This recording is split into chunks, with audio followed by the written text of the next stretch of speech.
La verdad en todas partes.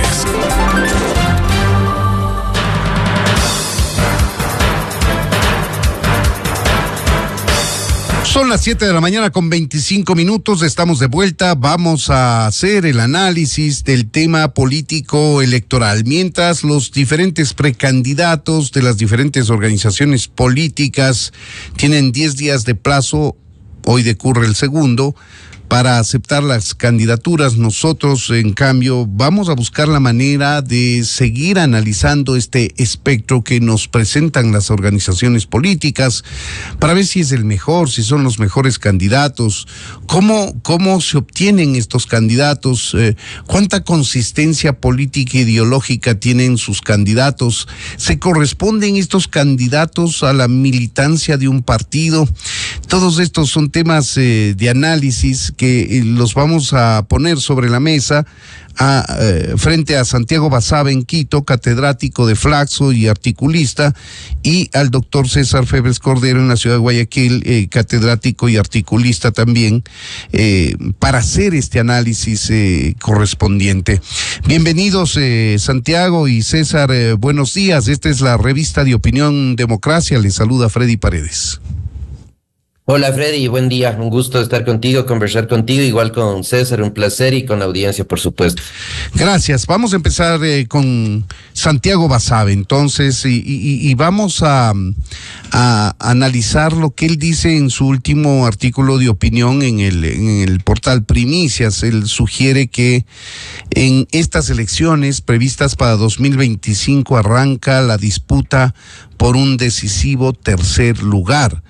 Esto tomando en cuenta que la foto del momento que significan las encuestas le dan como finalista a Daniel Noboa y a la señora Luisa González como finalistas, digo, a la segunda vuelta.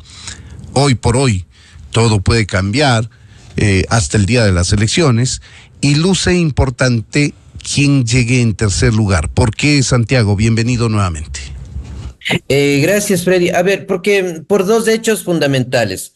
Me parece que si uno le confía en alguna medida a las encuestas de opinión pública, al día de hoy el presidente Noboa tendría un apoyo importante entre el 25 y el 30% aproximadamente. Esto no quiere decir que esto se vaya a trasladar necesariamente en votos, pero podríamos partir de ese supuesto, ¿no? Que ese apoyo a su gobierno puede pasar a la votación, pensando en el día de hoy.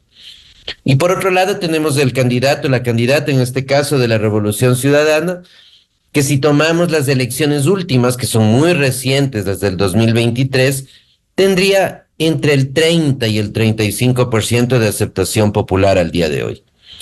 Esto implicaría asumir también que en estos pocos meses no ha cambiado el porcentaje de votos leales a la Revolución Ciudadana, así como asumimos que en el caso de Noboa esa aceptación al gobierno puede trasladarse a las urnas. Si es que esto es así, y esto está sujeto a discusión, por supuesto, entre los dos candidatos tendrían cerca del 60% de la votación. Y lo que habría en disputa en realidad es la diferencia. Y ese es el argumento principal para decir que la disputa real en la primera vuelta, evidentemente, pienso en la primera vuelta, está por ver quién llega al tercer lugar. Tercer, cuarto lugar, el gran pelotón de segundos, digamos, dejando a González y a Noboa por fuera en una posición más estelar. Y me parece que ahí hay la gran discusión ahora de ver no solo quiénes llegan en ese tercer o cuarto lugar, sino fundamentalmente cómo se alinearían en segunda vuelta. Y lo que yo decía en la columna a la que hace referencia es que, a diferencia de otras elecciones, esta es la primera ocasión en la que hay varios candidatos que en una segunda vuelta eventualmente plegarían en favor de la Revolución Ciudadana, hecho que no se había dado antes, ni en la elección del señor Noboa, ni en la elección del expresidente Lasso. Claro, yo leí el artículo de opinión y por eso estoy algo preparado para plantearte algo, Santiago, y es que es importante en una segunda vuelta habiendo tantas candidaturas que se les podría ubicar, digamos, de un lado más cercano al correísmo que al centro o a la derecha.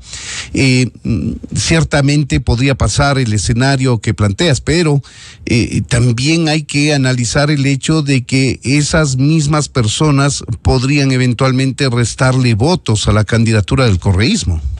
Totalmente, Freddy, por supuesto, ese es el otro punto, claro, y en el editorial también digo, no sabemos bien si la candidatura de Serrano, por ejemplo, la de Rabascal, eventualmente la de Isa y quizás la de Pedro Granja, le sacan votos a otra parte del electorado que no sea el correísmo, o si le van a sacar votos al propio correísmo. Claro, así es, porque si esos votos de estos candidatos le sacan votos al correísmo en primera vuelta, lo que podría pasar simplemente es que en la segunda esos votos retornen a la Revolución Ciudadana. Efectivamente, ese es un gran tema ahora mismo de discusión.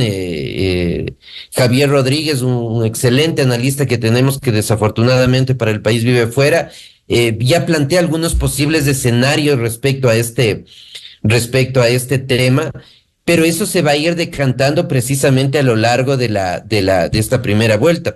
Ahí lo que puedo decir es, si es que el correísmo tiene un voto fuerte de 35%, 30-35 más o menos, difícilmente ese voto debería girar hacia Rabascal o hacia Serrano, siendo que la Revolución Ciudadana tiene un candidato propio. Y eso podría hacer pensar, pero es una de las lecturas que puede haber, que los votos que va a sacar Rabascal y que va a sacar Serrano, pensando en los dos sobre todo, que me parece son los más importantes para este fin, deberían venir de otro sector, eventualmente de la izquierda democrática, o de los afiliados a la idea, o de la gente cercana a la idea, en el caso de Rabascal, eventualmente de gente cercana a Jimmy Jairala y el Centro Democrático en el caso de Serrano. Pero efectivamente ahí hay una discusión, y es una discusión extremadamente interesante la que planteas, y como digo, si es que se asume que ese voto del 30-35 es un voto súper leal, no deberían ser votos que le afecten a la Revolución Ciudadana en la primera vuelta. Veamos qué dice entonces César Febres Cordero. César, bienvenido a Revista de Opinión Democracia. Queremos plantearte la misma pregunta. El tercer lugar es importante, dice Santiago Basabe, en la primera vuelta electoral, para ver hacia dónde se decanta el apoyo en segunda vuelta electoral, y él se teme que con tanta dispersión del sector cercano al correísmo, los apoyos del tercero o cuarto podrían ir en favor del correísmo. Nos escucha César, bienvenido, buenos días.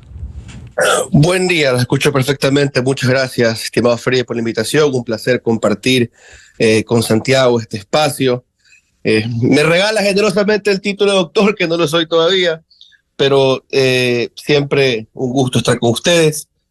Y sí, yo coincido muchísimo con Santiago en su columna de ayer, si mal no recuerdo, en la postura de que el correísmo ahora va con probablemente otro escenario en segunda vuelta, ¿no?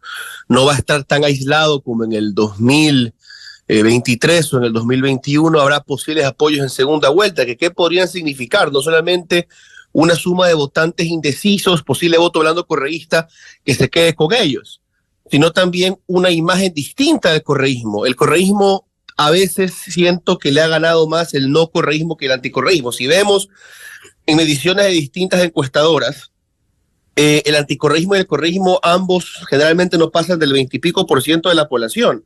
No deberían ser los que definen únicamente una segunda vuelta. Tiene que haber un segmento de la población que no se declara o no se autopercibe plenamente anticorreísta, que al final no se decanta por el correísmo en segunda vuelta y no les permite alcanzar la mitad más uno. Y habría que ver si el correísmo logra acercarse mejor a ellos. En el 2021 les quedó, creo que la lección más clara fue el voto nulo ideológico de Pachacutic.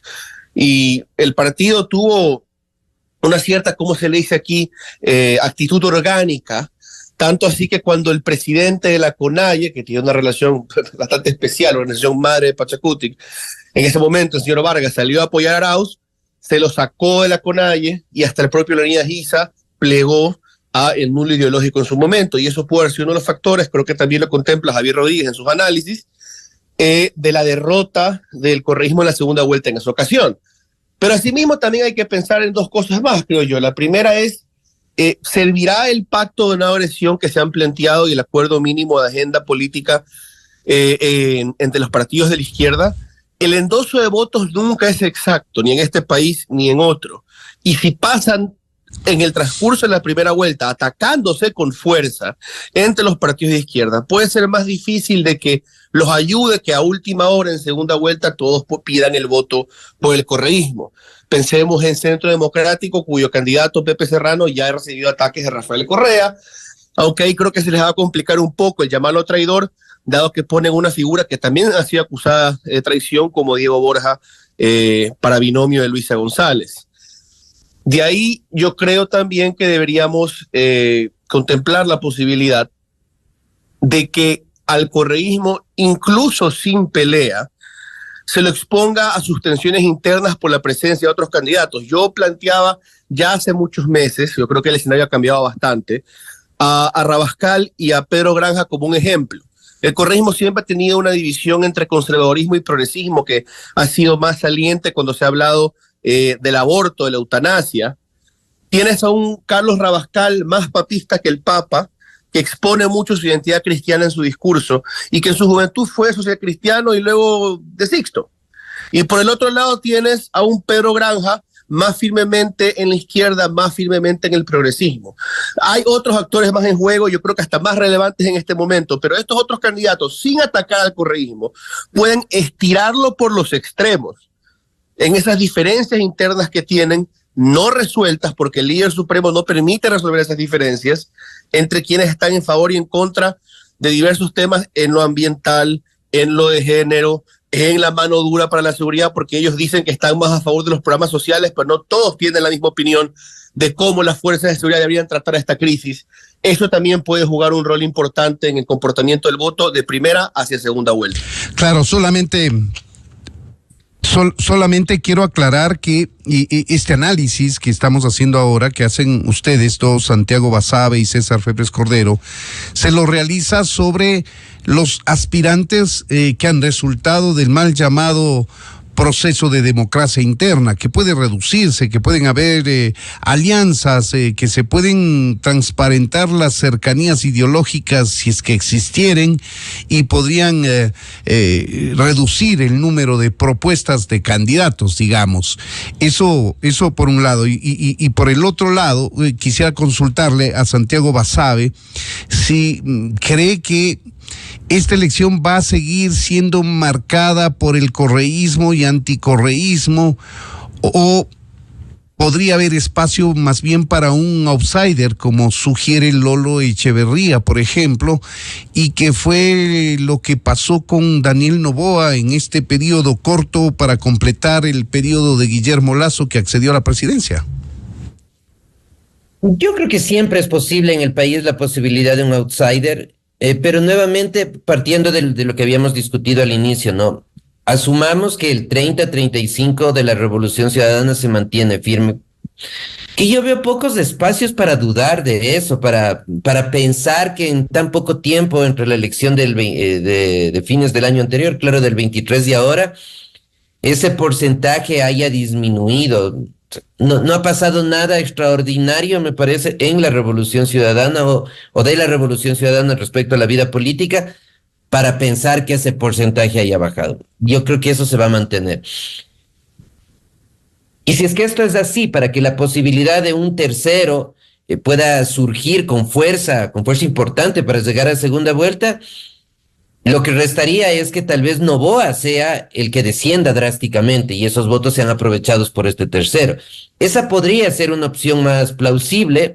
Ahora mismo me parece que no lo es, pero claro, de aquí a enero podría ser que el gobierno se desinfle radicalmente, que Noboa pierda radicalmente sus apoyos y que esos apoyos sean capitalizados por un tercero. Y ahí podría estar eventualmente Henry Cucalón, por supuesto, eventualmente el señor Topic.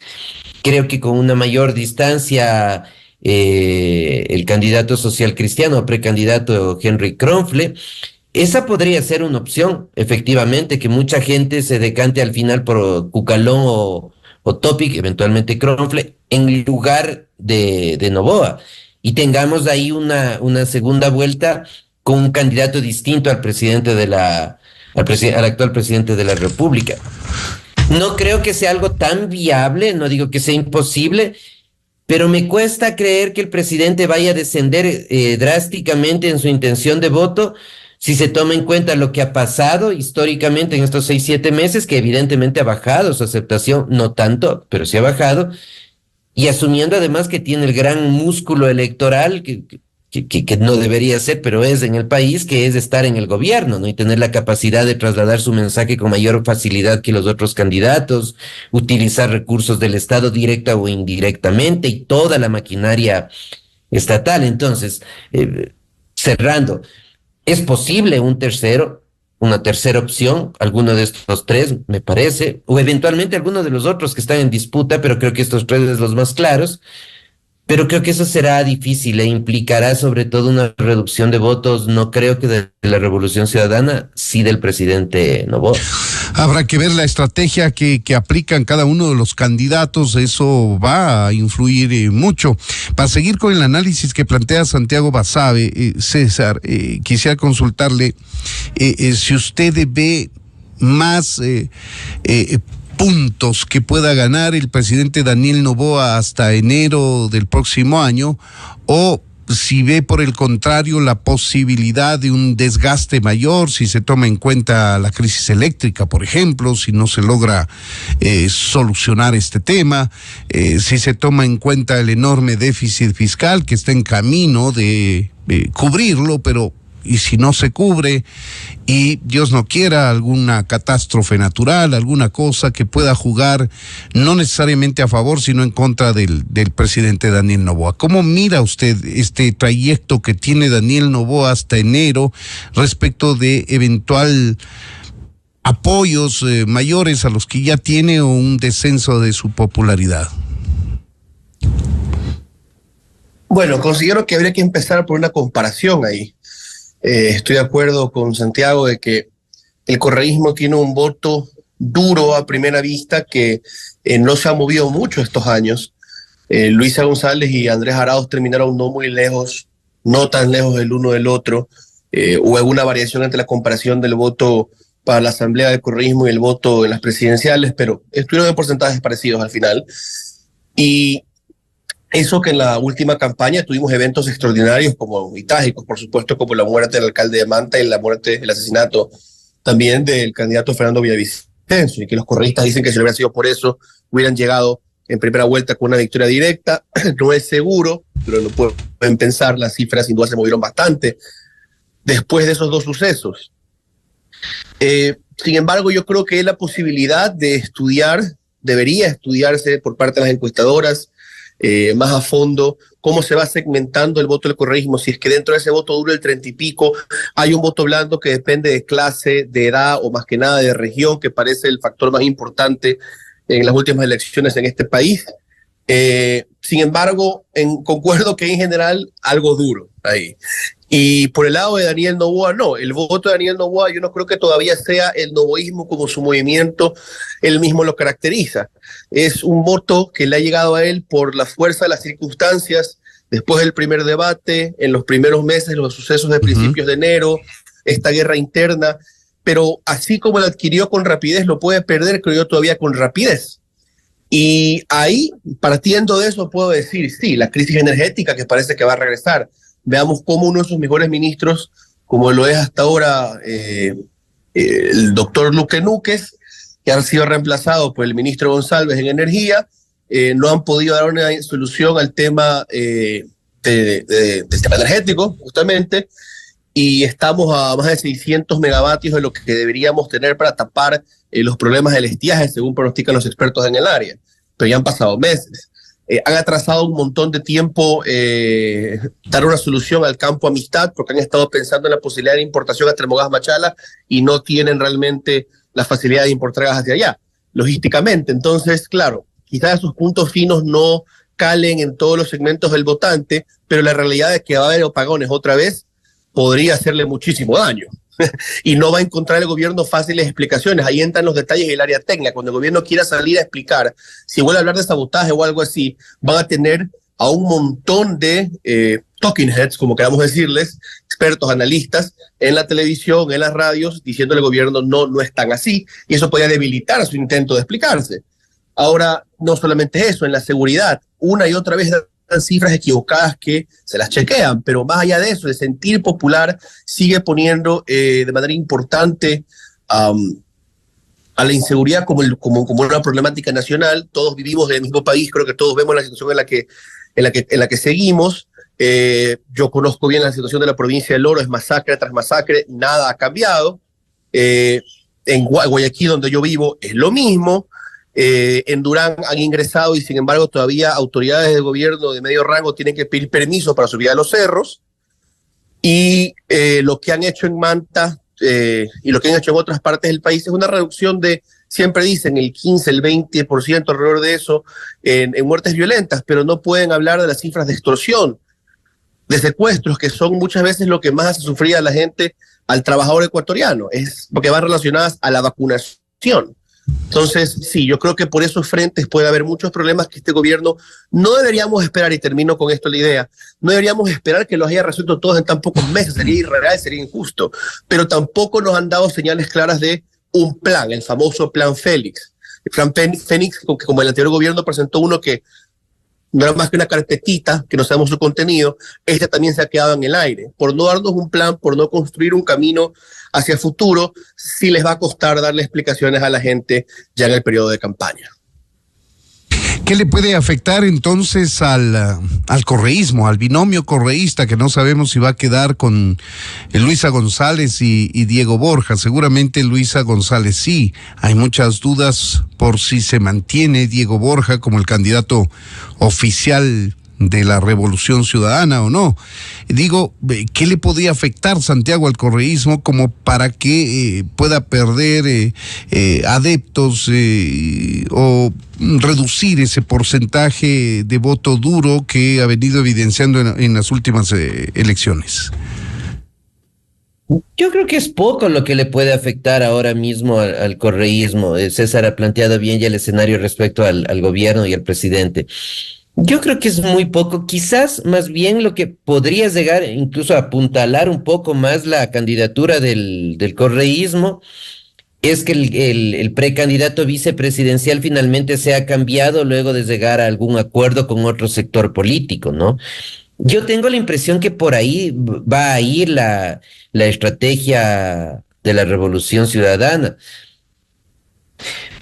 A mí me cuesta mucho pensar que la designación de Borja haya sido una designación sin pensar en luego reemplazar al candidato. O sea, yo creo que es una designación precisamente para generar todo el alboroto que se ha creado. Es una estrategia, dices tú. Yo creo que sí, para generar toda la movilización en redes sociales que efectivamente ha creado, que todo el mundo discuta de la Revolución Ciudadana como efectivamente estamos discutiendo ahora precisamente, que luego va a haber un cambio, va a haber un discurso que plantee que en aras de la unidad se han acercado a tal o cual agrupación, esto está por verse, y que eso implica ceder el segundo espacio a un X candidato, ¿no? Que tendrá que ser hombre por el tema electoral y la ley de paridad en el Ecuador. Y eso quizás los podría cohesionar un poco más, porque yo creo que ahora mismo hay muchas tensiones al interior de la Revolución Ciudadana, gente que abiertamente no está de acuerdo con la designación del señor Borja, porque más allá de lo que él pueda decir o de lo que pueda decir el expresidente Correa, no es un candidato natural, por decirlo de alguna manera, de la Revolución Ciudadana. No ha sido alguien que ha estado fielmente con el gobierno y con el expresidente Correa en todo más de 15 años, sino que ha sido alguien que ha marcado distancias y hay declaraciones. O sea, esto es algo muy obvio, muy público.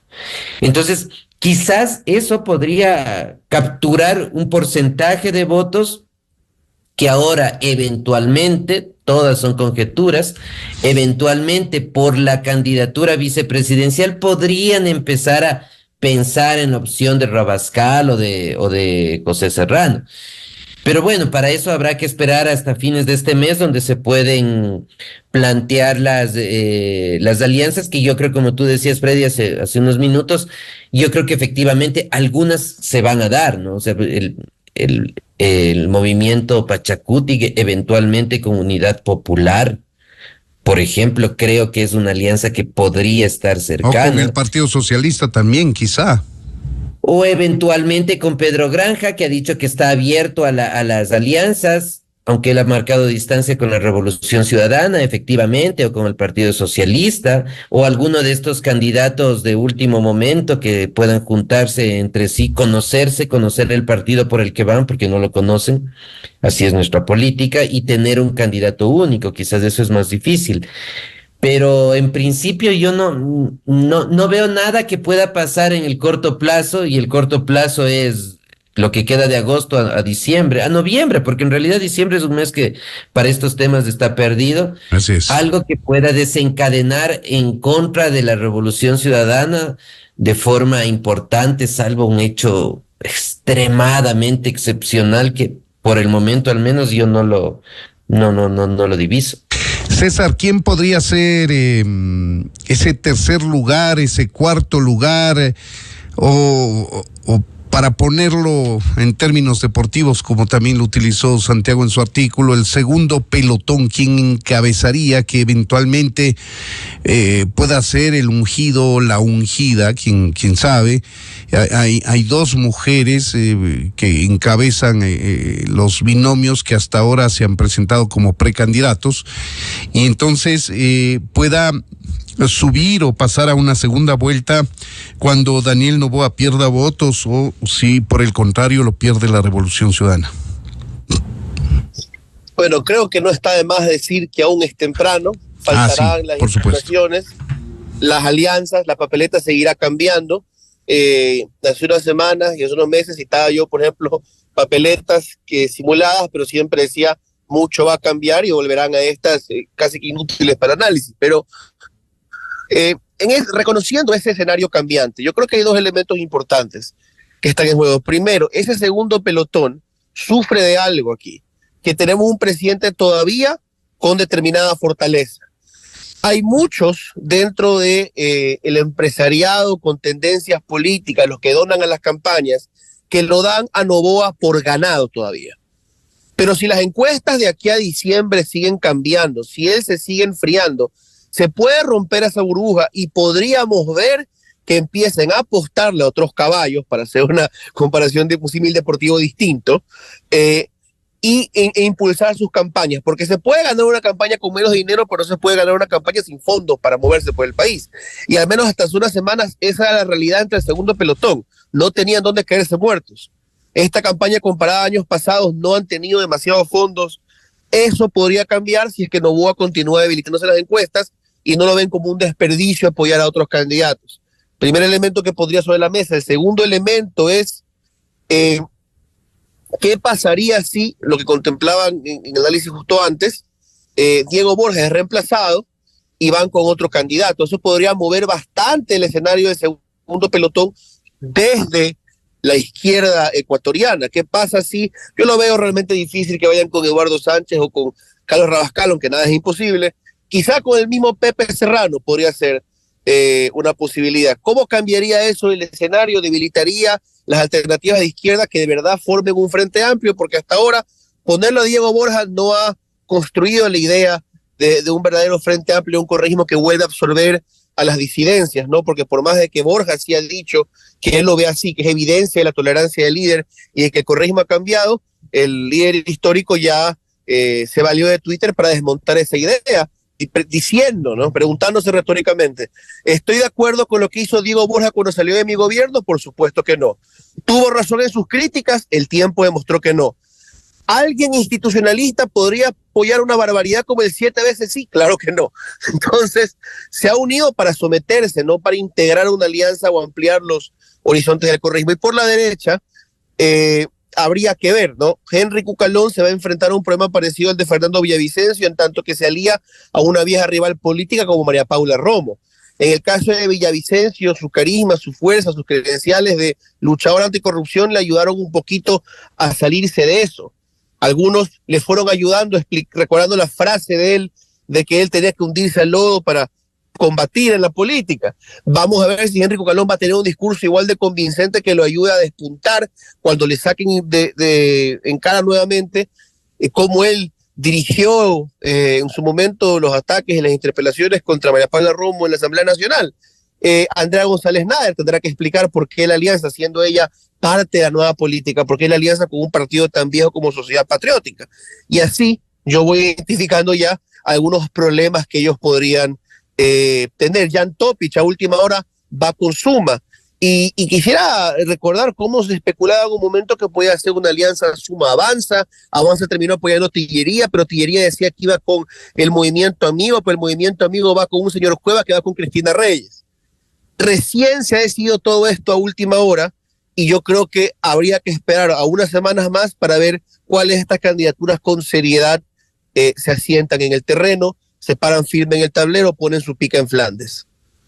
Un hecho cierto, sin embargo, es el tema que le separa al presidente de la vicepresidenta de la República, y es un tema que tiene que ser resuelto en el marco de la campaña electoral. Tendrá el presidente Daniel Noboa, que ha optado por la reelección o elección, como se lo quiera ver, tendrá que pedir licencia, y esa licencia implicará el encargo a la vicepresidenta de la República. Y esa es una asignatura pendiente del gobierno que hasta ahora, de lo que conocemos, de lo que ha trascendido, no han encontrado una fórmula para no encargarle el poder a la señora Abad, que no quiere hacerlo Daniel Noboa, y eso, sin lugar a dudas, va a gravitar en el tema electoral. No sé qué piensa Santiago. Yo no estoy tan seguro de cuánto puede efectivamente afectar la presencia de la vicepresidenta encargada del Palacio de Gobierno y de la presidencia, por varias razones. Primero, porque son unas pocas semanas, 6, 8 semanas aproximadamente. En 8 semanas no se le puede dar la vuelta al país radicalmente.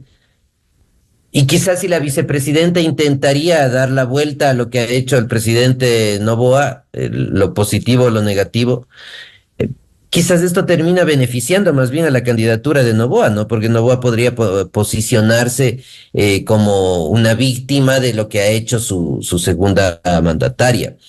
En general, yo creo que el gobierno sobredimensionó realmente el tema, no manejó bien. Pero me parece que aún hay tiempo para llegar a acuerdos, a alguna negociación, más allá de la presencia de denuncias de ida y vuelta de ella y de la señora Cácome como respuesta. Yo creo que es posible aún llegar a alguna forma de acuerdo. El gobierno, insisto, ha sobredimensionado pensar en esta idea de que le quieren destituir a Noboa. No creo que tiene un asidero ni político y tampoco jurídico. Pero en el caso que ella llegue a ser la vicepresidenta, como es lo natural que debería pasar en un Estado de Derecho, que el Ecuador a veces hay muchas dudas de que así sea, lo natural es que ella llegue, lo natural es que no existan novedades para que ella sea destituida antes de ese día. Eso dice la Constitución y la ley, por supuesto. Eso dice la Constitución, pero en los países donde la Constitución sirve efectivamente para algo. En Ecuador eso desafortunadamente no siempre es así.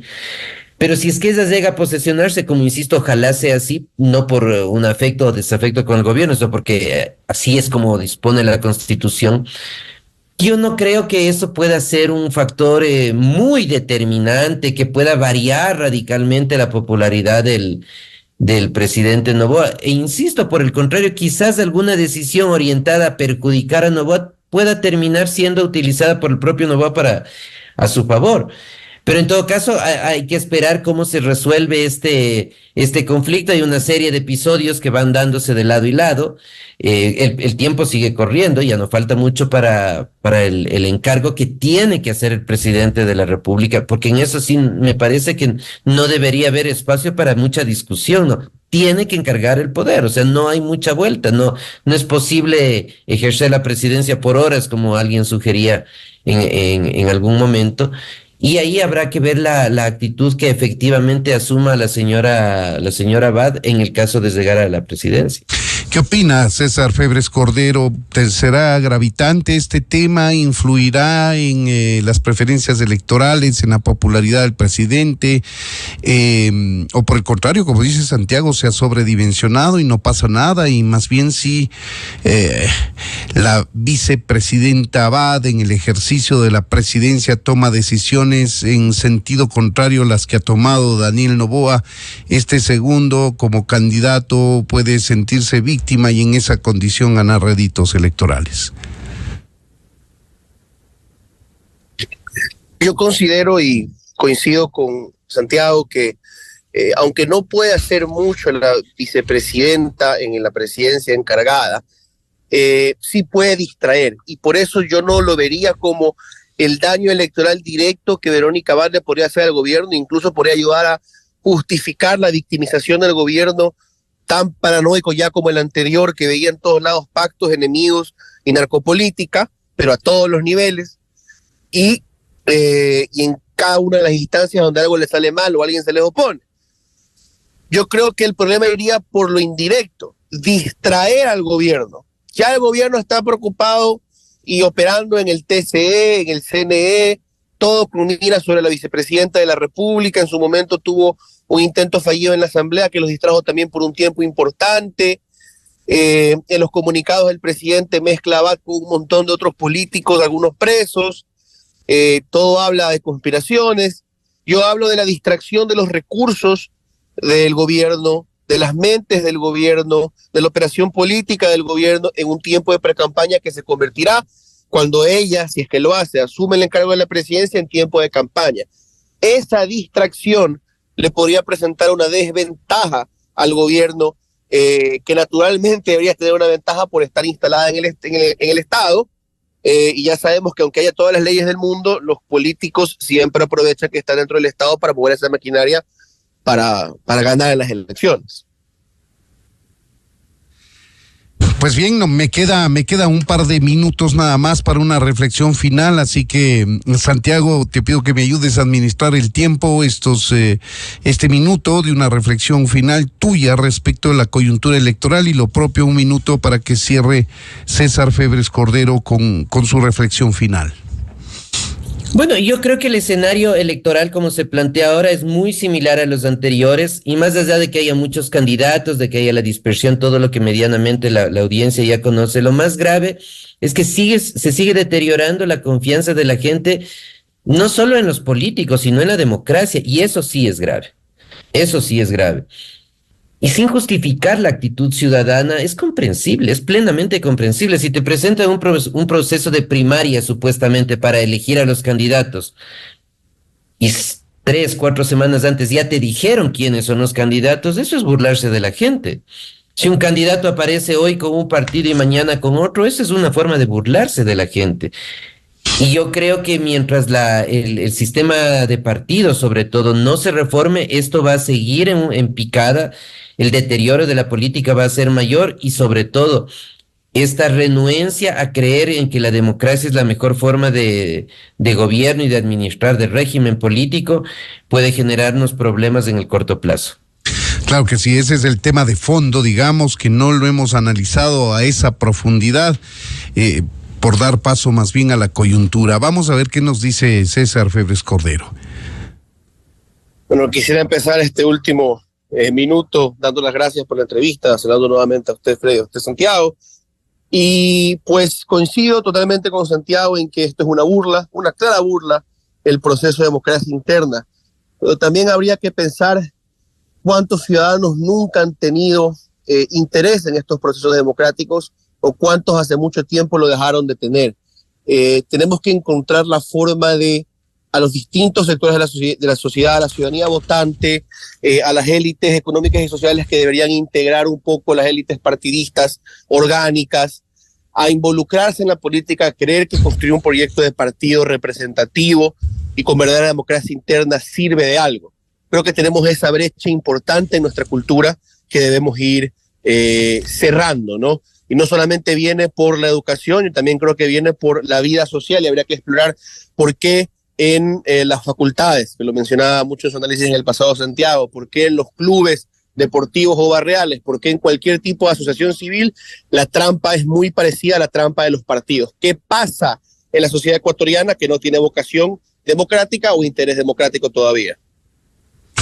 Pues bien, ahí tienen ustedes, amigos oyentes, son las reflexiones, la posición que hacen pública su opinión Santiago Basabe y César Febres Cordero, ambos catedráticos universitarios y personas que marcan la opinión a través de diferentes medios de comunicación como articulistas. A los dos, Santiago, César, muchas gracias por habernos atendido. Gracias, Freddy, un placer. Saludos, César, saludos a la audiencia. Gracias a los dos. Son las 8:04 a.m, esta con 5 minutos ahora. Esta es la revista de opinión Democracia.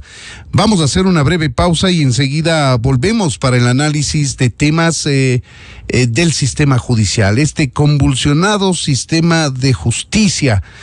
Y la coyuntura electoral, por cierto, con algunos candidatos que tienen cuentas pendientes o las tenían y que al convertirse en candidatos buscan también blindarse de cualquier proceso. Veamos qué nos dice Ramiro García. Él es el actual decano de la Facultad de Derecho de la Universidad Central. Con él estaremos de vuelta en pocos minutos más, amigos. La revista de opinión Democracia, buscando la verdad en todas partes.